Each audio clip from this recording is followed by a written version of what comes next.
ಮಾಡಲೇಬೇಕು ಅಂತ ನಿರ್ಧಾರ ತಗೊಂಡ್ರೆ ಜಗತ್ತಿನ ಯಾವ ಶಕ್ತಿಯೂ ನಿಮ್ಮ ಅಡ್ಡಕ್ಕೆ ಬರೋದಿಲ್ಲ.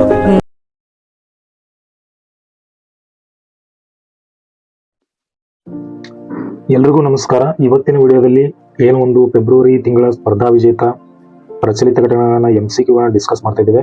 ಇದು ಪಾರ್ಟ್ 3 ವಿಡಿಯೋ ಆಗಿರುತ್ತೆ, ಫೆಬ್ರವರಿ ತಿಂಗಳದ್ದು. ಈ ವಿಡಿಯೋದಲ್ಲಿ 21ರಿಂದ 30ನೇ ಪ್ರಶ್ನೆವರೆಗೂ ಮತ್ತೆ ಅದಕ್ಕೆ ಸಂಬಂಧಿಸಿದಂತ ಬಹಳ ಪ್ರಮುಖವಾದಂತ ಪ್ರಚಲಿತ ಘಟನೆಗಳನ್ನ ಡಿಸ್ಕಸ್ ಮಾಡ್ತಾ ಹೋಗೋಣ. ಬನ್ನಿ ಕ್ಲಾಸ್ನ ಸ್ಟಾರ್ಟ್ ಮಾಡೋಣ.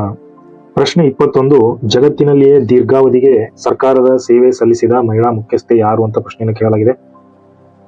Option A ಬೆಂಜಿಯರ್ Bhutto, B ಸಿರಿಮಾವು ಬಂಡಾರನಾಯಕಿ, C Aung San Suu Kyi, D Sheikh Hasina ಅಂತ 4 ಆಪ್ಷನ್ಗಳನ್ನ ಕೊಡಲಾಗಿದೆ. ಇಲ್ಲಿ ಸರಿಯಾದ ಉತ್ತರ ಯಾವ್ದಪ್ಪ ಅಂತಂದ್ರೆ D Sheikh Hasina is the right answer. ಹಾಗೆ ಬೆಂಜಿಯರ್ ಭುಟ್ಟೋ ನೀವು ನೋಡಬಹುದು, ಇವರು ಪಾಕಿಸ್ತಾನದ ಮೊದಲ ಮಹಿಳಾ ಪ್ರಧಾನಿಯಾಗಿರ್ತಾರೆ.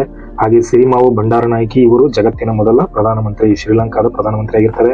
ಆಂಗ್ ಸಾನ್ ಸೂಕಿ ಇವರು ಮಯನ್ಮಾರ್ನ ಅಧ್ಯಕ್ಷ ಆಗಿರ್ತಾರೆ. ಇವರು 3 ಜನರ ಮೇಲೆಯೂ ಪ್ರಶ್ನೆ ಆಗಿರುವಂತದ್ದು. ಹಾಗೇನೆ ಶೇಖ್ ಹಸೀನಾ ಇತ್ತೀಚೆಗೆ ಈ ಹೆಮ್ಮೆಗೆ ಪಾತ್ರವಾಗಿರುವಂತದ್ದು ತುಂಬಾ ಇಂಪಾರ್ಟೆಂಟ್ ಆಗಿರುತ್ತೆ. ನೋಡಬಹುದು, ಬಾಂಗ್ಲಾದೇಶದ ಪ್ರಧಾನಿಯಾಗಿ 4ನೇ ಅವಧಿಗೆ ಶೇಖ್ ಹಸೀನಾ ಆಯ್ಕೆ. ಎಷ್ಟನೇ ಬಾರಿ? 4ನೇ ಬಾರಿ ಆಯ್ಕೆ ಆಗಿದ್ದಾರೆ. ಹಾಗೆ ಇವರು ಯಾವ ಪಕ್ಷಕ್ಕೆ ಸೇರಿದಾರಪ್ಪ ಅಂತಂದ್ರೆ ಶೇಖ್ ಹಸೀನಾ ಅವರು ಅವಾಮಿ ಲೀಗ್ ಅನ್ನುವಂತ ಒಂದು ಪಕ್ಷಕ್ಕೆ ಸೇರಿದ್ದಾರೆ. ಸತತವಾಗಿ 4ನೇ ಬಾರಿಗೆ ಪ್ರಧಾನಿಯಾಗಿ ಆಯ್ಕೆ ಆಗಿರುವಂತದ್ದು. ಇಲ್ಲಿ ನೋಡಬಹುದು, ಬಾಂಗ್ಲಾದೇಶದ ಇತಿಹಾಸದಲ್ಲಿ ದೀರ್ಘಾವಧಿ ಪ್ರಧಾನಿಯಾಗಿ ಕಾರ್ಯ, ಜಗತ್ತಿನಲ್ಲಿ ದೀರ್ಘಾವಧಿ ಸೇವೆ ಸಲ್ಲಿಸಿದ ಮಹಿಳಾ ಮುಖ್ಯಸ್ಥೆ ಅಂತ ನ್ಯೂಸ್ ಇರುವಂತದ್ದು. ಪ್ರಶ್ನೆ 22, 2024ರ ಖೇಲೋ ಇಂಡಿಯಾ ಯೂತ್ ಗೇಮ್ಸ್ ನಲ್ಲಿ ಕರ್ನಾಟಕ ಎಷ್ಟನೇ ಸ್ಥಾನ ಪಡೆದಿದೆ ಅಂತ ಪ್ರಶ್ನೆಯನ್ನು ಕೇಳಲಾಗಿದೆ. ಆಪ್ಷನ್ ಎ 11ನೇ ಸ್ಥಾನ, ಬಿ 7ನೇ ಸ್ಥಾನ, ಸಿ 4ನೇ ಸ್ಥಾನ, ಡಿ 8ನೇ ಸ್ಥಾನ ಅಂತ 4 ಆಪ್ಷನ್ಗಳನ್ನ ಕೊಡಲಾಗಿದೆ. ಇಲ್ಲಿ ಸರಿಯಾದ ಉತ್ತರ ಯಾವ್ದಪ್ಪ ಅಂತಂದ್ರೆ ಕರ್ನಾಟಕ ಮೊನ್ನೆ ನಡೆದಂತ ಖೇಲೋ ಇಂಡಿಯಾ ಯೂತ್ ಗೇಮ್ಸ್ ಇತ್ತಲ್ಲ, ಅದರಲ್ಲಿ 11ನೇ ಸ್ಥಾನವನ್ನ ಪಡೆದಿರುವಂತದ್ದು. 2024ರ Khelo India youth games tourney ತಮಿಳುನಾಡಿನಲ್ಲಿ ಜರುಗಿದ್ದು, ಮಹಾರಾಷ್ಟ್ರ ರಾಜ್ಯವು 158 ಪದಕಗಳೊಂದಿಗೆ ಮೊದಲ ಸ್ಥಾನದಲ್ಲಿದೆ. ಹಾಗೆ ಕರ್ನಾಟಕ ರಾಜ್ಯವು 47 ಪದಕಗಳೊಂದಿಗೆ 11ನೇ ಸ್ಥಾನದಲ್ಲಿ ಇರುವಂತದ್ದು. ಹಾಗೇನೆ ನೀವು ನೋಡಬಹುದು, ಚಳಿಗಾಲದ ಕ್ರೀಡೆಗಳು ಖೇಲೋ ಇಂಡಿಯಾ ವಿಂಟರ್ ಗೇಮ್ಸ್ ಅಂತ ಕರಿತೀವಿ. ಅದರ ಮಾಸ್ಕಾಟ್ ಯಾವ್ದಪ್ಪ ಅಂತಂದ್ರೆ ಶಿನ್ ಇ ಶಿ ಅಂತ, ಶಾನ್ ಅಂತ ಕರೀತಾರೆ, ಅಂದ್ರೆ ಹಿಮಚಿರತೆ. ಹಾಗೆ ಎಲ್ಲಿ ನಡೆದಿತ್ತು ಖೇಲೋ ಇಂಡಿಯಾ ವಿಂಟರ್ ಗೇಮ್ಸ್ 2024ರಲ್ಲಿ ಅಂದ್ರೆ ಲಡಾಖ್ ಅಲ್ಲಿ ನಡೆದಿರುವಂತದ್ದು. ಇದರಲ್ಲೂ ಕೂಡ ಮಹಾರಾಷ್ಟ್ರ ಅಗ್ರಸ್ಥಾನದಲ್ಲಿದೆ. ಹಾಗೇನೆ ಕರ್ನಾಟಕ ರಾಜ್ಯವು 6 ಚಿನ್ನದ ಪದಕಗಳನ್ನ ಖೇಲೋ ಇಂಡಿಯಾ ವಿಂಟರ್ ಗೇಮ್ಸ್ ಅಲ್ಲಿ ಪಡೆದಿರುವಂತದ್ದು. 2024ರ ವಿಶ್ವವಿದ್ಯಾಲಯ ಖೇಲೋ ಇಂಡಿಯಾ ಯೂನಿವರ್ಸಿಟಿ ಗೇಮ್ಸ್ ಅಂತ ಕರಿತೀವಿ, ಅವು ನಡೆದಿರೋದು ಎಲ್ಲಪ್ಪ ಅಂತಂದ್ರೆ ಅಸ್ಸಾಂ ಅಲ್ಲಿ ನಡೆದಿರುವಂತದ್ದು. ತುಂಬಾ ಇಂಪಾರ್ಟೆಂಟ್ ಆಗಿರುತ್ತೆ. ಹಾಗೇನೆ ನೀವು ನೋಡಬಹುದು, ಒಡಿಶಾದಲ್ಲಿ ವಿಶ್ವದ ಮೊದಲ ಮೆಲನಿಸ್ಟಿಕ್ ಟೈಗರ್ ಸಫಾರಿ ಸ್ಥಾಪನೆಗೆ ಘೋಷಣೆ ಆಗಿದೆ. ಅಂದ್ರೆ ಒಡಿಶಾದ ಸಿಮ್ಲಿಪಾಲ್ ಟೈಗರ್ ರಿಸರ್ವ್ ಅಂತ ಕರಿತೀವಿ. ತುಂಬಾ ಸರಿ ಪ್ರಶ್ನೆ ಆಗಿರುವಂತದ್ದು ಪರೀಕ್ಷೆಗಳಲ್ಲಿ, ಸಿಮ್ಲಿಪಾಲ್ ಟೈಗರ್ ರಿಸರ್ವ್ ಯಾವ ರಾಜ್ಯದಲ್ಲಿದೆ ಅಂತ ಪ್ರಶ್ನೆ ಆಗಿದೆ. ಒಡಿಶಾದಲ್ಲಿರುವಂತದ್ದು. ಆ ಟೈಗರ್ ರಿಸರ್ವ್ ಅಲ್ಲಿ ಜಗತ್ತಿನ ಮೊದಲ ಮೆಲನಿಸ್ಟಿಕ್ ಟೈಗರ್ ಸಫಾರಿ ಅಂತ ಏನ್ ಕರಿತೀವಿ ಅದನ್ನ ಸ್ಥಾಪನೆ ಮಾಡ್ತಾ ಇದ್ದಾರೆ. ತುಂಬಾ ಇಂಪಾರ್ಟೆಂಟ್ ಆಗಿರುತ್ತೆ. ಓಕೆ, ಬನ್ನಿ ಪ್ರಶ್ನೆ 23, ಈ ಕೆಳಗಿನ ಯಾರನ್ನು ಭಾರತೀಯ ಸೇನೆಯ ಮೊದಲ ಮಹಿಳಾ ಸುಬೇದಾರರನ್ನಾಗಿ ನೇಮಿಸಲಾಗಿದೆ ಅಂತ ಪ್ರಶ್ನೆ ಕೇಳಲಾಗಿದೆ. A Preeti Razak, B Shaliza Dhami, C Shiva Chauhan, D Deepika Mishra ಅಂತ 4 ಆಪ್ಷನ್ಗಳನ್ನ ಕೊಡಲಾಗಿದೆ. ಇಲ್ಲಿ ಸರಿಯಾದ ಉತ್ತರ ಯಾವ್ದಪ್ಪ ಅಂತಂದ್ರೆ ಮಹಿಳಾ ಸುಬೇದಾರ್, ಭಾರತೀಯ ಸೇನೆಯ ಮಹಿಳಾ ಸುಬೇದಾರ್ ಯಾರಪ್ಪ ಅಂತಂದ್ರೆ Preeti Razak. A is the right answer. Preeti Razak ಅವ್ರನ್ನ ಇತ್ತೀಚೆಗೆ ಭಾರತೀಯ ಸೇನೆ ಸುಬೇದಾರ್ ರ್ಯಾಂಕಿಗೆ ಆಯ್ಕೆ ಮಾಡಿತ್ತು. ಹಾಗಾಗಿ ಮೊದಲ ಮಹಿಳೆ ಅಂತ ಕರೆಸ್ಕೊಂಡಿದ್ದಾರೆ. ಹಾಗೆ ಇತ್ತೀಚೆಗೆ ಸುದ್ದಿಯಲ್ಲಿರುವ ಕೆಲವು ಇಂಪಾರ್ಟೆಂಟ್ ಮಹಿಳೆಯರು ಸುದ್ದಿಯಲ್ಲಿದ್ದಾರೆ. ತುಂಬಾ ಜನ ಪ್ರಶ್ನೆ ಖಂಡಿತವಾಗೂ ಬರೋ ಸಾಧ್ಯತೆ ಇರುತ್ತೆ. ಹಾಗಾಗಿ ಅವ್ರ ಬಗ್ಗೆ ಸ್ವಲ್ಪ ನೋಡ್ಕೊಳ್ಳೋಣ. ಸಿಯಾಚಿನ್ ಗಡಿಯಲ್ಲಿ ನೇಮಕವಾದ ಮೊದಲ ಮಹಿಳಾ ಸೇನಾ ಅಧಿಕಾರಿ ಯಾರು ಅಂತ ಅಂದ್ರೆ ಶಿವಾ ಚೌಹಾನ್. ಶಿವಾ ಚೌಹಾನ್ ಅವರು ಸಿಯಾಚಿನ್ ಗಡಿಯಲ್ಲಿ ನೇಮಕವಾದಂತಹ ಮೊದಲ ಮಹಿಳಾ ಸೇನಾಧಿಕಾರಿ ಆಗಿರ್ತಾರೆ. ಹಾಗೆ ಏರ್ ಫೋರ್ಸ್ ಕಂಬ್ಯಾಟ್ ಯೂನಿಟ್ ಅಧಿಕಾರ ವಹಿಸಿಕೊಂಡ ಮೊದಲ ಮಹಿಳಾ ಅಧಿಕಾರಿ ಯಾರಪ್ಪ ಅಂತಂದ್ರೆ ಶಾಲಿಜಾ ದಾಮಿ. ಈ ಶಾಲಿಜಾ ದಾಮಿ ಅವರು ಇದಾರಲ್ಲ, ಇವ್ರನ್ನ ಏರ್ ಫೋರ್ಸ್ ಕಂಬ್ಯಾಟ್ ಯೂನಿಟ್ ಗಳಂತ ಇರ್ತವೆ, ಆ ಯೂನಿಟ್ಗೆ ಅಧಿಕಾರವನ್ನ ನೀಡಲಾಗಿತ್ತು. ಅದಕ್ಕೆ ಈ ಅಧಿಕಾರ ವಹಿಸಿಕೊಂಡಂತ ಮೊದಲ ಮಹಿಳೆ ಶಾಲಿಜಾ ದಾಮಿ ಇರ್ತಾರೆ. ಹಾಗೇನೆ ಗ್ಯಾಲೆಂಟ್ರಿ ಅವಾರ್ಡ್ ಅಂತ ಏನ್ ಕರಿತೀವಿ, ಸೇನಾಪಡೆಗಳಿಗೆ ನೀಡುವಂತ ಗ್ಯಾಲೆಂಟ್ರಿ ಅವಾರ್ಡ್ ಗಳನ್ನ ಪಡೆದ ಮೊದಲ ಏರ್ ಫೋರ್ಸಿನ ಮಹಿಳಾ ಅಧಿಕಾರಿ ಯಾರಪ್ಪ ಅಂತಂದ್ರೆ ದೀಪಿಕಾ ಮಿಶ್ರಾ. ದೀಪಿಕಾ ಮಿಶ್ರಾ ಅವರು ಗ್ಯಾಲೆಂಟ್ರಿ ಅವಾರ್ಡ್ ಪಡೆದ ಮೊದಲ ಮಹಿಳಾ ಏರ್ ಫೋರ್ಸ್ ಅಧಿಕಾರಿ ಆಗಿರ್ತಾರೆ. ಹಾಗೇನೆ ಯುದ್ಧ ನೌಕೆಯನ್ನ ನಿರ್ವಹಿಸಿದ ಮೊದಲ ಮಹಿಳಾ ನೌಕಾಧಿಕಾರಿ ಯಾರಪ್ಪ ಅಂತಂದ್ರೆ ಪ್ರೇರಣಾ ದಿವಸ್ತಲೆ. ಪ್ರೇರಣಾ ದಿವಸ್ತಲೆ ಅನ್ನೋರು ಯುದ್ಧ ನೌಕೆಯನ್ನ ನಿರ್ವಹಿಸಿದಂತ ಮೊದಲ ಮಹಿಳಾ ನೌಕಾಧಿಕಾರಿ ಆಗಿರ್ತಾರೆ.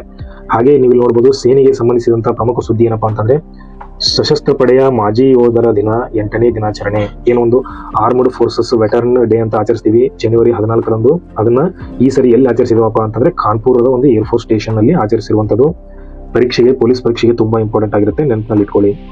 ಪ್ರಶ್ನೆ 24, ಇತ್ತೀಚೆಗೆ ಸುದ್ದಿಯಲ್ಲಿರುವ INS ಸಂದಾಯಕ್ ಇದು ಏನು ಅಂತ ಪ್ರಶ್ನೆ ಮಾಡಲಾಗಿದೆ.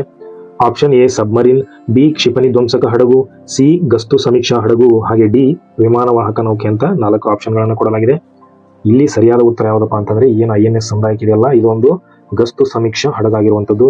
ಹಾಗೇನೆ ನಿಮಗೆ ಮೊನ್ನೆ ನಾನು ಹೇಳಿದ್ದೆ ಹಿಂದಿನ ಪಾಠಗಳಲ್ಲಿ ಒಂದು INS ಇಂಪಾಲ್ ಅನ್ನುವಂತ ಒಂದು ನೌಕೆ ಸುದ್ದಿಯಲ್ಲಿತ್ತು. ಅದು ಯಾವ ತರದ ನೌಕೆ ಅಂತ ನನಗೆ ಕಮೆಂಟ್ ಬಾಕ್ಸ್ ಅಲ್ಲಿ ತಿಳಿಸಿ. ನೀವು ಇಲ್ಲಿ ನೋಡಬಹುದು, ಭಾರತೀಯ ನೌಕಾಪಡೆಗೆ ಸೇರ್ಪಡೆಗೊಂಡ ಮೊದಲ ದೊಡ್ಡ ಹಡಗು, ನೌಕಾ ಹಡಗುಗಳಲ್ಲಿ ಅತ್ಯಂತ ದೊಡ್ಡ ಹಡಗು ಆಗಿರುವಂತದ್ದು INS ಸಂದಾಯಕ್. ಇದು ಏನಪ್ಪಾ ಅಂತಂದ್ರೆ ನಮ್ಮ ವಿಶಾಖಪಟ್ಟಣಂ ಗಡಿ ಇದೆಯಲ್ಲ, ಅಲ್ಲಿ ಇದನ್ನ ಗಸ್ತಿನಲ್ಲಿರುತ್ತೆ. ಬೇರೆ ಯಾವುದೋ ದೇಶಗಳು ನಮ್ಮ ದೇಶಕ್ಕೆ ಹಡಗು ಅಥವಾ ಯಾವುದೋ ಒಂದು ಯುದ್ಧ ವಿಮಾನಗಳು ಎಂಟರ್ ಆಗುವಂತದ್ದು, ಸಬ್ಮರೀನ್ ಎಂಟರ್ ಆಗುವಂತದ್ದನ್ನು ನೋಡ್ಕೊಂತ ಒಂದು ಸೆಕ್ಯೂರಿಟಿ ಭದ್ರತೆಯನ್ನು ಒದಗಿಸುವಂತ ಹಡಗಾಗಿರುತ್ತೆ INS ಸಂದಾಯಕ್. ಓಕೆ, ನೀವು ನೋಡಬಹುದು ಅದನ್ನ ನಿರ್ಮಾಣ ಮಾಡಿದವರು ಯಾರಪ್ಪ ಅಂತಂದ್ರೆ ಕೋಲ್ಕತ್ತಾದ Garden Reach shipbuilders and engineers ಅನ್ನುವಂತ ಒಂದು ಸಂಸ್ಥೆ ಇದನ್ನ ತಯಾರು ಮಾಡಿರುವಂತದ್ದು. ಹಾಗೆ ಸಂದಾಯಕ್ ಅಂದ್ರೆ ಅರ್ಥ ಏನಪ್ಪಾ ಅಂತಂದ್ರೆ ವಿಶೇಷ ಹುಡುಕಾಟ ನಡೆಸುವವನು ಎಂದು ಅರ್ಥ. ಓಕೆ, INS ಸಂದಾಯಕ್ ಒಂದು ಗಸ್ತು ಸಮೀಕ್ಷಾ ಹಡಗಾಗಿರುತ್ತೆ, ಸರ್ವೆ ವೆಸಲ್ ಅಂತ ಏನ್ ಕರಿತೀವಿ ಅದು ಆಗಿರುತ್ತೆ. ಹೊಸ ತಳಿಯ ಆಲೂಗಡ್ಡೆ, ಆಲೂ ಕುರ್ಫಿ ಉದಯ್ ಒಂದು ನಾವು ಹಿಂದಿನ ಪರೀಕ್ಷೆಗಳಲ್ಲಿ ನೋಡಿರೋ ತರ ಹೊಸ ತರಕಾರಿಗಳು ಅಥವಾ ಯಾವುದೇ ಬೇಳೆಗಳು ಹಾಗೆ ದನದ ತಳಿಗಳ ಮೇಲೆ ಪ್ರಶ್ನೆ ಕೇಳಿರುವಂತದ್ದು. ಅದೇ ರೀತಿ ಇಲ್ಲಿ ಕುರ್ಫಿ ಉದಯ್ ಅನ್ನುವಂತ ಒಂದು ಆಲೂಗಡ್ಡೆ ತಳಿಯದು, ಹೊಸ ಆಲೂಗಡ್ಡೆ ತಳಿ ಸುದ್ದಿಯಲ್ಲಿರುತ್ತೆ. ಇದು ಜಸ್ಟ್ ಹೆಸರನ್ನ ನೆನ್ಪಿಟ್ಕೊಂಡ್ರೆ ಸಾಕು. ಕುರ್ಫಿ ಉದಯ್ ಇತ್ತೀಚೆಗೆ ಸುದ್ದಿಯಲ್ಲಿರೋದು ಯಾವ್ದರ ತಳಿಯಾಗಿದೆ ಅಂತ ಪ್ರಶ್ನೆ ಕೇಳಬಹುದು. ಇದು ಆಲೂಗಡ್ಡೆಯ ಹೊಸ ತಳಿಯಾಗಿರುತ್ತೆ. ಹಾಗೆ ಮಣ್ಣಿಲ್ಲದೆ ಕೃಷಿ ನಡೆಸುವ ವಿಧಾನವನ್ನ ಏರೋಫೋನಿಕ್ಸ್ ಅಂತ ಕರಿತೀವಿ. ಮಣ್ಣಿಲ್ಲದೆ ಕೇವಲ ಗಾಳಿಯಲ್ಲಿ ಒಂದು ಮಾಡುವಂತ ಕೃಷಿ ಆಗಿರುತ್ತೆ. ಪ್ರಶ್ನೆ ಆಗಿದೆ. ಪ್ರಶ್ನೆ 25, ವಿಶ್ವ ಆರೋಗ್ಯ ಸಂಸ್ಥೆಯು 2024ರ ಜನವರಿಯಲ್ಲಿ ಮಲೇರಿಯಾ ಮುಕ್ತ ಎಂದು ಘೋಷಿಸಲ್ಪಟ್ಟ ದೇಶ ಯಾವುದು ಅಂತ ಪ್ರಶ್ನೆ ಕೇಳಲಾಗಿದೆ. Option A Azerbaijan, B Tajikistan, C Algeria, D Cape Verde ಅಂತ 4 ಆಪ್ಷನ್ಗಳನ್ನ ಕೊಡಲಾಗಿದೆ. ಇಲ್ಲಿ ಸರಿಯಾದ ಉತ್ತರ ಯಾವ್ದಪ್ಪ ಅಂತಂದ್ರೆ D Cape Verde is the right answer. ಇದು ಒಂದು ಆಫ್ರಿಕನ್ ಕಂಟ್ರಿ ಐಸ್ಲ್ಯಾಂಡ್ ಆಗಿರುತ್ತೆ. ಆಫ್ರಿಕನ್ ಕಂಟ್ರಿ ಐಸ್ಲ್ಯಾಂಡ್ ಆಗಿರುತ್ತೆ. ಇಲ್ಲಿ ನೋಡ್ಬೋದು ಮ್ಯಾಪ್ ಅಲ್ಲಿ ಇದು ಎಲ್ಲಿ ಬರುತ್ತಪ್ಪ ಅಂತಂದ್ರೆ, ಇದು ಮ್ಯಾಪ್ ಅಲ್ಲಿ ಎಲ್ಲಿ ಕಂಡು ಬರುತ್ತೆ ಅಂತಂದ್ರೆ, ಇದು ನಾವು ಆಫ್ರಿಕಾ ಅಂತ ತಿಳ್ಕೊಂಡ್ರೆ ಈ ಸೈಡು ಇಲ್ಲಿ ಕಂಡು ಬರುವಂತ ಒಂದು ಅಟ್ಲಾಂಟಿಕ್ ಓಷನ್ ಅಲ್ಲಿ ಕಂಡು ಬರುವಂತ ಒಂದು ದ್ವೀಪ ರಾಷ್ಟ್ರ ಆಗಿರುತ್ತೆ ಕೇಪ್ ವರ್ದೆ. ನೀವು ಇಲ್ಲಿ ನೋಡಬಹುದು WHO ನ ಕಾರ್ಯಕಾರಿ ಮಂಡಳಿಗೆ ಮರುನಾಮ ನಿರ್ದೇಶನ ಮಂಡ್ಯದ ಡಾಕ್ಟರ್ ವಿವೇಕ್ ಮೂರ್ತಿ ಅವರನ್ನ WHO ಎಕ್ಸಿಕ್ಯೂಟಿವ್ ಬಾಡಿಗೆ ನೇಮಕ ಮಾಡಲಾಗಿದೆ. ಇದು ಇಂಪಾರ್ಟೆಂಟ್ ಆಗಿರುತ್ತೆ. ಹಾಗೆ ಇಲ್ಲಿ ನೆನಪಿರಲಿ ಅನ್ನುವಂಥ ಸುದ್ದಿಯಲ್ಲಿ ನೀವು ನೋಡಬಹುದು 2024ರ ಜನವರಿಯಲ್ಲಿ ಮಲೇರಿಯಾ ಮುಕ್ತ ದೇಶ ಎಂದು ಕೇಪ್ ವರ್ದೆಯನ್ನ ಘೋಷಣೆ ಮಾಡಲಾಗಿದೆ. ಇದಕ್ಕಿಂತ ಮೊದಲು ಆಫ್ರಿಕನ್ ಕಂಟ್ರಿಗಳಾದ ಮಾರಿಷಿಯಸ್ ಮತ್ತೆ ಅಲ್ಜೀರಿಯಾ ದೇಶಗಳನ್ನ ಆಲ್ರೆಡಿ ಘೋಷಣೆ ಮಾಡಲಾಗಿರುತ್ತೆ. ಇದು ಇಂಪಾರ್ಟೆಂಟ್ ಆಗಿರುತ್ತೆ. ಅದ್ರ ಜೊತೆಗೆ ಇತ್ತೀಚೆಗೆ ಯಾವ್ದಪ್ಪ ಅಂತಂದ್ರೆ ಕೇಪ್ ವರ್ದೆ. ಹಾಗೆ 2023ರಲ್ಲೂ ಅಜರ್ಬೈಜಾನ್, ತಜಿಕಿಸ್ತಾನ್, ಬೆಲಿಜಿಯಂ ಅನ್ನುವಂತ 3 ದೇಶಗಳನ್ನ ಆಲ್ರೆಡಿ ಘೋಷಣೆ ಮಾಡಲಾಗಿತ್ತು ಮಲೇರಿಯಾ ಮುಕ್ತ ಅಂತ ಹೇಳಿ. ಪ್ರಶ್ನೆ 26, 2024 ಜನವರಿ 28ರ ವಿಶ್ವ ಕುಷ್ಠರೋಗ ನಿರ್ಮೂಲನಾ ದಿನದ ಧ್ಯೇಯವಾಕ್ಯ ಏನು ಅಂತ ಪ್ರಶ್ನೆ ಮಾಡಲಾಗಿದೆ. Option A accelerating the fight against the leprosy for more equitable world, B beat leprosy, C my health my right, D leprosy and health for all ಅಂತ 4 ಆಪ್ಷನ್ಗಳನ್ನ ಕೊಡಲಾಗಿದೆ. ಇಲ್ಲಿ ಸರಿಯಾದ ಉತ್ತರ ಯಾವ್ದಪ್ಪ ಅಂತಂದ್ರೆ 2024ರ ಜನವರಿ 28ರ ವಿಶ್ವ ಕುಷ್ಠರೋಗ ನಿರ್ಮೂಲನಾ ದಿನ ಧ್ಯೇಯವಾಕ್ಯ ಯಾವ್ದಪ್ಪ ಅಂತಂದ್ರೆ option B beat leprosy is the right answer. ನೀವು ನೋಡಬಹುದು ಕುಷ್ಠರೋಗ ನಿರ್ಮೂಲನಾ ದಿನ, ವರ್ಲ್ಡ್ ಲೆಪ್ರೋಸಿ ಡೇ ಜನವರಿ 2024ರ ಜನವರಿ 28. ಪ್ರತಿ ವರ್ಷ ಲೆಪ್ರೋಸಿ ಡೇ ಯಾವತ್ತು ಆಚರಿಸ್ತೀವಪ್ಪ ಅಂತಂದ್ರೆ ಜನವರಿ ತಿಂಗಳ ಕೊನೆಯ ಭಾನುವಾರದಂದು ಆಚರಿಸ್ತೇವೆ. ಥೀಮ್ ನೀವು ನೋಡಬಹುದು ಬೀಟ್ ಲೆಪ್ರೋಸಿ. ಇಷ್ಟು ನೆನ್ಪಿಟ್ಕೊಂಡ್ರೆ ಸಾಕು. ಹಾಗೇನೆ ಆರೋಗ್ಯಕ್ಕೆ ಸಂಬಂಧಿಸಿದಂತ ಪ್ರಮುಖ ಸುದ್ದಿ ಏನಪ್ಪಾ ಅಂತಂದ್ರೆ ಮೈಕ್ರೋಸೈಟ್ ಅನ್ನುವಂತ ಒಂದು ಯೋಜನೆಗೆ ಕರ್ನಾಟಕ ಸರ್ಕಾರ ಚಾಲನೆ ನೀಡಿದೆ ಇತ್ತೀಚೆಗೆ. ಹಾಗಾದ್ರೆ ಈ ಯೋಜನೆ ಯಾವ್ದ್ರಿ ಸರ್ ಅಂತಂದ್ರೆ, ಮೈಕ್ರೋಸೈಟ್ ಯೋಜನೆ ಯಾವುದಕ್ಕೆ ಸಂಬಂಧಿಸಿದೆ ಅಂತಂದ್ರೆ ಏನೋ ಒಂದು ಹೆಲ್ತ್ ಸರ್ವಿಸ್ ಇರುತ್ತಲ್ಲ, ಆರೋಗ್ಯ ಸೇವೆಗಳನ್ನ ಅದನ್ನ ಡಿಜಿಟಲೈಸ್ ಮಾಡುವಂತ ಮುಖ್ಯ ಉದ್ದೇಶವನ್ನು ಹೊಂದಿರುತ್ತದೆ ಮೈಕ್ರೋಸೈಟ್ ಯೋಜನೆ. ಈ ಯೋಜನೆಯನ್ನ ಮೊಟ್ಟ ಮೊದಲ ಬಾರಿಗೆ ಮೈಸೂರಿನಲ್ಲಿ ಚಾಲನೆ ನೀಡಿದರೆ, ಮೈಸೂರು, ಬೆಳಗಾವಿ ಹಾಗೆ ಉಡುಪಿ ಜಿಲ್ಲೆ 3 ಜಿಲ್ಲೆಗಳಲ್ಲಿ ಮೊದಲ ಹಂತದಲ್ಲಿ ಇದನ್ನು ಚಾಲನೆಗೆ ತಂದಿರುವಂತದ್ದು. ತುಂಬಾ ಇಂಪಾರ್ಟೆಂಟ್ ಆಗಿರುತ್ತೆ. ಯೋಜನೆಗಳ ಮೇಲೆ ಪ್ರಶ್ನೆಗಳು ಬರ್ತವೆ. ಪ್ರಶ್ನೆ 27, ಟ್ರಾನ್ಸ್ಪರೆನ್ಸಿ ಇಂಟರ್ನ್ಯಾಷನಲ್ ಬಿಡುಗಡೆ ಮಾಡುವ 2023ರ ಭ್ರಷ್ಟಾಚಾರ ಗ್ರಹಿಕೆ ಸೂಚ್ಯಂಕದಲ್ಲಿ ಭಾರತ ಎಷ್ಟನೇ ಸ್ಥಾನ ಪಡೆದಿದೆ ಅಂತ ಪ್ರಶ್ನೆ ಕೇಳಲಾಗಿದೆ. ಎ 81ನೇ ಸ್ಥಾನ, ಬಿ 93ನೇ ಸ್ಥಾನ, ಸಿ 101ನೇ ಸ್ಥಾನ, ಡಿ ಮೇಲಿನ ಯಾವುದು ಅಲ್ಲ ಅಂತ 4 ಆಪ್ಷನ್ಗಳನ್ನ ಕೊಡಲಾಗಿದೆ. ಇಲ್ಲಿ ಸರಿಯಾದ ಉತ್ತರ ಯಾವ್ದಪ್ಪ ಅಂತಂದ್ರೆ ಭಾರತ 2023ರ ಭ್ರಷ್ಟಾಚಾರ ಗ್ರಹಿಕೆ ಸೂಚ್ಯಂಕ, ಏನೊಂದು ಕರಪ್ಷನ್ ಪರ್ಸೆಪ್ಷನ್ ಇಂಡೆಕ್ಸ್ ಅಂತ ಕರಿತೀವಲ್ಲ, ಅದರಲ್ಲಿ ಭಾರತ 93ನೇ ಸ್ಥಾನವನ್ನ ಪಡೆದಿರುವಂತದ್ದು, ಬಿ 93.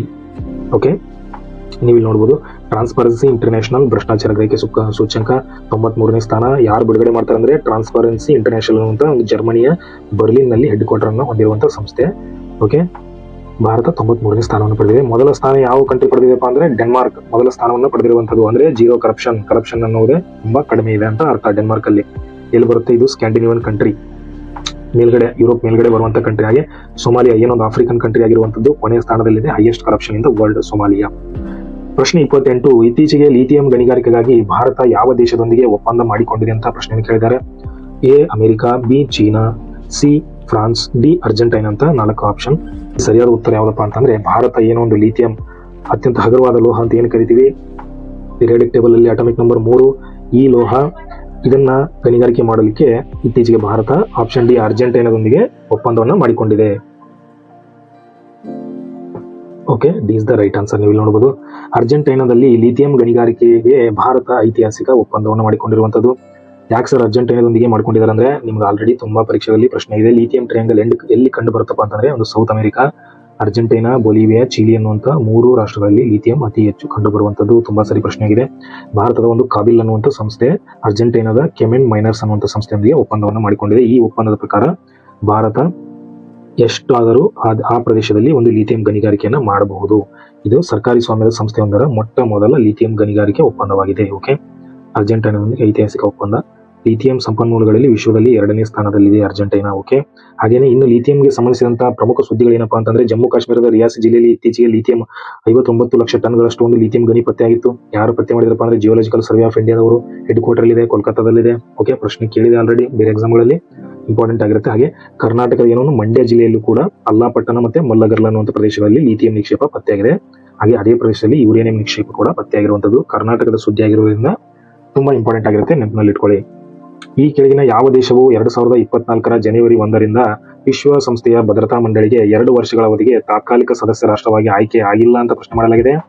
ಯಾವ ದೇಶ ಆಯ್ಕೆ ಆಗಿಲ್ಲಪ್ಪ ಅಂದ್ರೆ option A Algeria, B Guyana, C Japan, D Slovenia. ಇಲ್ಲಿ ಸರಿಯಾದ ಉತ್ತರ ಯಾವ್ದಪ್ಪ ಅಂತಂದ್ರೆ ಆಪ್ಷನ್ ಸಿ ಜಪಾನ್. ಜಪಾನ್ ದೇಶ ಟೆಂಪರರಿ ಮೆಂಬರ್ ಆಗಿ ಯುನೈಟೆಡ್ ನೇಷನ್ ಸೆಕ್ಯೂರಿಟಿ ಕೌನ್ಸಿಲ್ಗೆ ಆಯ್ಕೆ ಆಗಿಲ್ಲ ಜನವರಿ 2024ರಂದು. ಇಲ್ಲಿ ನೋಡಬಹುದು 2024 ಜನವರಿ 1ರಿಂದ ಯುನೈಟೆಡ್ ನೇಷನ್ ಸೆಕ್ಯೂರಿಟಿ ಕೌನ್ಸಿಲ್ಗೆ ಸೇರ್ಪಡೆಗೊಂಡ 5 ತಾತ್ಕಾಲಿಕ ಸದಸ್ಯ ರಾಷ್ಟ್ರಗಳು. ಯಾವಪ್ಪ 5 ರಾಷ್ಟ್ರಗಳು ಅಂದ್ರೆ ಅಲ್ಜೀರಿಯಾ, ಗಯಾನಾ, ಕೊರಿಯಾ, ದಕ್ಷಿಣ ಕೊರಿಯಾ ಅಂತಾರೆ, ಹಾಗೆ ಸಿಯರಾ ಲಿಯೋನ್ ಅನ್ನುವಂಥ ಒಂದು ದೇಶ, ಹಾಗೆ ಸ್ಲೋವೇನಿಯಾ ಅನ್ನುವಂಥ 5 ದೇಶಗಳನ್ನ ತಾತ್ಕಾಲಿಕ ಸದಸ್ಯರಾಗಿ 2 ವರ್ಷಗಳ ಅವಧಿಗೆ ಈ ಗುಂಪಿಗೆ ಸೇರ್ಪಡೆಯಾಗಿದೆ. ಮೊನ್ನೆ ನಡೆದಂತಹ ತುಂಬಾ ಪರೀಕ್ಷೆಗಳಲ್ಲಿ ಪ್ರಶ್ನೆಗಳ ಮೇಲೆ ಪ್ರಶ್ನೆ ಬಂದಿದೆ, ಇಂಪಾರ್ಟೆಂಟ್ ಆಗಿರುತ್ತೆ. ಹಾಗೆ ನೀವು ನೋಡಬಹುದು ಎಲ್ರಿಗೂ ಗೊತ್ತಿರುವ ಹಾಗೆ ಯುನೈಟೆಡ್ ನೇಷನ್ ಸೆಕ್ಯೂರಿಟಿ ಕೌನ್ಸಿಲ್ಗೆ 5 ರಾಷ್ಟ್ರಗಳು ಏನಿರ್ತಾರೆ ಪರ್ಮನೆಂಟ್ ಮೆಂಬರ್ಸ್ ಇರ್ತಾರೆ, ವೋಟಿಂಗ್ ಪವರ್ ಇರುವಂತದ್ದು. ಇನ್ನು 10 ಸದಸ್ಯರು ಟೆಂಪರರಿ ಮೆಂಬರ್ಸ್ ಅಂತ ಇರ್ತಾರೆ. ಹಾಗಾಗಿ ಟೋಟಲ್ ಆಗಿ ಒಟ್ಟು ಸದಸ್ಯರು ಎಷ್ಟಪ್ಪ ಅಂತಂದ್ರೆ 15 ಸದಸ್ಯರು ಇರ್ತಾರೆ. ಓಕೆ, ಕೊನೆಯ ಪ್ರಶ್ನೆ, ಈ ಕೆಳಗಿನ ಯಾವ ಕ್ಷೇತ್ರಕ್ಕೆ ಸುಭಾಷ್ ಚಂದ್ರ ಬೋಸ್ ಆಪ್ತಾ ಪ್ರಬಂಧನ್ ಪುರಸ್ಕಾರ ನೀಡಲಾಗುತ್ತದೆ ಅಂತ ಪ್ರಶ್ನೆಯನ್ನು ಕೇಳಲಾಗಿದೆ. ಏನು ಸುಭಾಷ್ ಚಂದ್ರ ಬೋಸ್ ಆಪ್ತಾ ಪ್ರಬಂಧನ್ ಪುರಸ್ಕಾರ? ಆಪ್ಷನ್ ಎ ಯುದ್ಧ ಸಂದರ್ಭದಲ್ಲಿ ತೋರಿದ ಶೌರ್ಯಕ್ಕೆ, ಬಿ ವೈದ್ಯಕೀಯ ಸೇವೆ, ಸಿ ವಿಪತ್ತು ನಿರ್ವಹಣೆ, ಡಿ ಕಲೆ ಮತ್ತು ಸಾಮಾಜಿಕ ಸೇವೆ ಅಂತ 4 ಆಪ್ಷನ್ಗಳನ್ನು ಕೊಡಲಾಗಿದೆ. ಇದರಲ್ಲಿ ಸರಿಯಾದ ಉತ್ತರ ಯಾವ್ದಪ್ಪ ಅಂತಂದ್ರೆ ಸಿ ವಿಪತ್ತು ನಿರ್ವಹಣೆ. ಸುಭಾಷ್ ಚಂದ್ರ ಬೋಸ್ ಆಪ್ತಾ ಪ್ರಬಂಧನ್ ಪುರಸ್ಕಾರ ಯಾವ್ದಕ್ಕೆ ನೀಡ್ತಾರಪ್ಪ ಅಂತಂದ್ರೆ ವಿಪತ್ತು ನಿರ್ವಹಣೆಯಲ್ಲಿ ನೀಡುವಂತ ಒಂದು ಪ್ರಶಸ್ತಿ ಆಗಿರುತ್ತೆ. ಇಂಪಾರ್ಟೆಂಟ್. ಯಾಕೆ ಸುದ್ದಿಯಲ್ಲಿ ಇತ್ತಪ್ಪ ಅಂತಂದ್ರೆ ಇತ್ತೀಚೆಗೆ ನಾವು ಜನವರಿ 23ರಂದು ವಿಶ್ವ ಪರಾಕ್ರಮ ದಿನವನ್ನು ಆಚರಿಸ್ತೇವೆ. ಸುಭಾಷ್ ಚಂದ್ರ ಬೋಸ್ ಅವರ ಜನ್ಮದಿನವಾಗಿರುವಂತದ್ದು. ನವದೆಹಲಿಯ ಕೆಂಪುಕೋಟೆಯಲ್ಲಿ 9 ದಿನಗಳ ಒಂದು ಪರಾಕ್ರಮ ದಿವಸವನ್ನು ಉದ್ಘಾಟನೆ ಮಾಡಲಾಯಿತು. ಓಕೆ, ಭಾರತ ಪರ್ವ ಅನ್ನುವಂತ ಒಂದು ಡಿಜಿಟಲ್ ಉದ್ಘಾಟನೆ ಜರುಗಿತ್ತು ಇದೇ ಸಂದರ್ಭದಲ್ಲಿ. ಹಾಗೇನೆ ಇಂಪಾರ್ಟೆಂಟ್ ನ್ಯೂಸ್ ಏನಪ್ಪಾ ಅಂತಂದ್ರೆ ನೀವು ನೋಡಬಹುದು ಸುಭಾಷ್ ಚಂದ್ರ ಬೋಸ್ ಆಪ್ತಾ ಪ್ರಬಂಧನ್ ಪುರಸ್ಕಾರ ಉತ್ತರ ಪ್ರದೇಶದ 60ನೇ ಪ್ಯಾರಾಚೂಟ್ ಫೀಲ್ಡ್ ಆಸ್ಪತ್ರೆಗೆ ಈ ಪುರಸ್ಕಾರವನ್ನು ನೀಡಲಾಗಿದೆ. ಈ ವರ್ಷ 2024ರಲ್ಲಿ ಯಾರಿಗೆ ನೀಡಲಾಗಿದೆ ಅಂದ್ರೆ 16th ಪ್ಯಾರಾಚೂಟ್ ಫೀಲ್ಡ್ ಹಾಸ್ಪಿಟಲ್ಗೆ ಸುಭಾಷ್ ಚಂದ್ರ ಬೋಸ್ ಆಪ್ತಾ ಪ್ರಬಂಧನ್ 2024 ಅನ್ನು ನೀಡಲಾಗಿದೆ. ರಾಷ್ಟ್ರೀಯ ಹಾಗೂ ಅಂತಾರಾಷ್ಟ್ರೀಯ ಮಟ್ಟದ ನೈಸರ್ಗಿಕ ವಿಪತ್ತುಗಳ ಸಂದರ್ಭದಲ್ಲಿ ಭಾರತ ಸರ್ಕಾರ ಕೈಗೊಂಡ ಪರಿಹಾರ ಕಾರ್ಯಾಚರಣೆಯಲ್ಲಿ ವೈದ್ಯಕೀಯ ನೆರವು ನೀಡಿದ ಸೇವೆಯನ್ನು ಗುರುತಿಸಿ ಈ ಪ್ರಶಸ್ತಿಗೆ ಈ ಸಂಸ್ಥೆಯನ್ನು ಆಯ್ಕೆ ಮಾಡಲಾಗಿದೆ. ಇಲ್ಲಿಗೆ 30 ಪ್ರಶ್ನೆಗಳನ್ನ ಡಿಸ್ಕಸ್ ಮಾಡಲಾಗಿದೆ. ಇದು ಫೆಬ್ರವರಿ ತಿಂಗಳ ಪಾರ್ಟ್ 3 ಕ್ಲಾಸ್ ಇಲ್ಲಿಗೆ ಮುಕ್ತಾಯ ಮಾಡ್ತಿದ್ದೇನೆ. ಇದರ ಹಿಂದಿನ ಕ್ಲಾಸ್ಗಳನ್ನ ಲಿಂಕ್ಗಳನ್ನು ಡಿಸ್ಕ್ರಿಪ್ಷನ್ ಅಲ್ಲಿ ಕೊಟ್ಟಿರ್ತೇನೆ, ನೋಡ್ಕೊಳ್ಳಿ. ಇನ್ನೇನು ಪರೀಕ್ಷೆಗಳು ತುಂಬಾ ಹತ್ರ ಇರೋದ್ರಿಂದ 1 ಬಿಟ್ಟು 2 ಸರಿ ವಿಡಿಯೋನ ನೋಡ್ಕೊಳ್ಳಿ, ತುಂಬಾ ಇಂಪಾರ್ಟೆಂಟ್ ಆಗಿರುತ್ತೆ.